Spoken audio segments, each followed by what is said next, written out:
আসসালামু আলাইকুম। আমি আজকে আপনাদের দেখাবো বিটের হালুয়া। বিট অনেকেই এমনি খান, কাঁচা খান, সালাদ হিসাবে খান, এটা অনেক উপকার। তো আমি এটা দিয়ে একটু হালুয়া বানালাম। তো মাশাআল্লাহ আমার হালুয়াটা টেস্টি লাগছিল, ওই জন্য আপনাদেরকে শেয়ার করলাম যে আপনারাও একটু বানিয়ে খান। তো এই জন্যে আমি আপনাদের কাছে এখন দেখাচ্ছি কিভাবে বিট দিয়ে হাওলা তৈরি করবেন। তো প্রথমে আমি একটা বিট সুন্দর করে ধুয়ে পরিষ্কার করে নিয়ে এখন ছিলে নিচ্ছি। ছিলার পরে আমি কেটে নিব, টুকরা টুকরা করে নেব। তো আপনারা যেভাবে পান, যেরকম করে পারেন সেরকমভাবে টুকরা করে নিন, অসুবিধা নাই। কারণ কি আমি এভাবে টুকরা করে নিলে আমি ওই প্রেশারে সিদ্ধ করব। আমি যে কোনো জিনিসই প্রেশারে সিদ্ধ করি।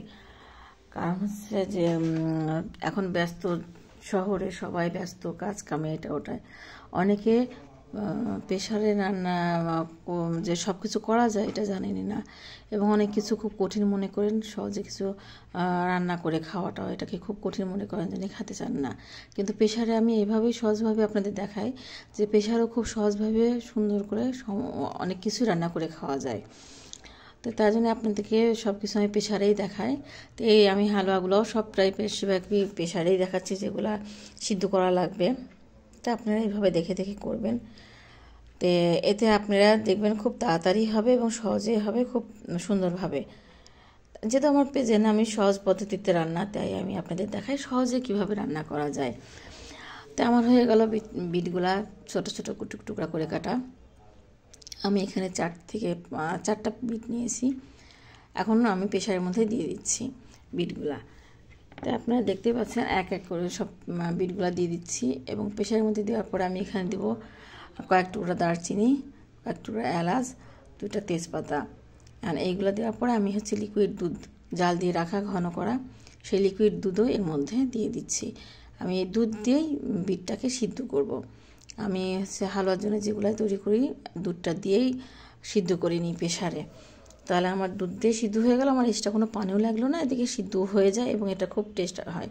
যে কোনো হালুয়া তৈরিতে এভাবে সিদ্ধ করলে হালুয়ার স্বাদটা অনেকটাই বেড়ে যায়, কারণ আমি তো পানি দিয়ে সিদ্ধ করি না, এই জন্যে।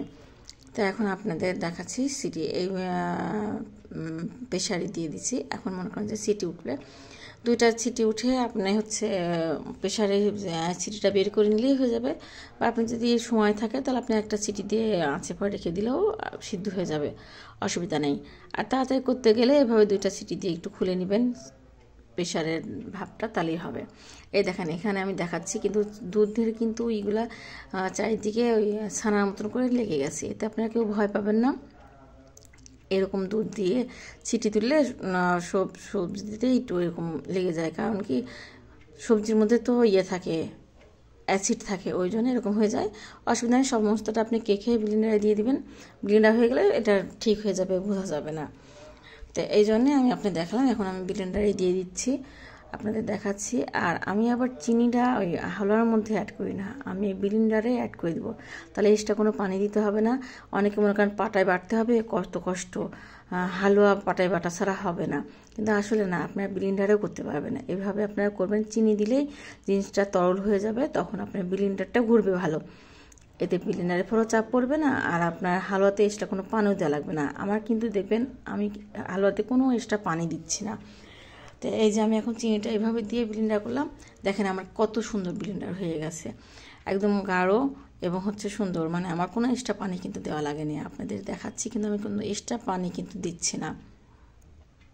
তো এই পর্যায়ে আমি সমস্ত ব্লেন্ডার থেকে বিটগুলো সব ঢেলে নিলাম। ঢেলে নিয়ে আমি এখন যাব হালুয়া তৈরির প্রসেসিংয়ে।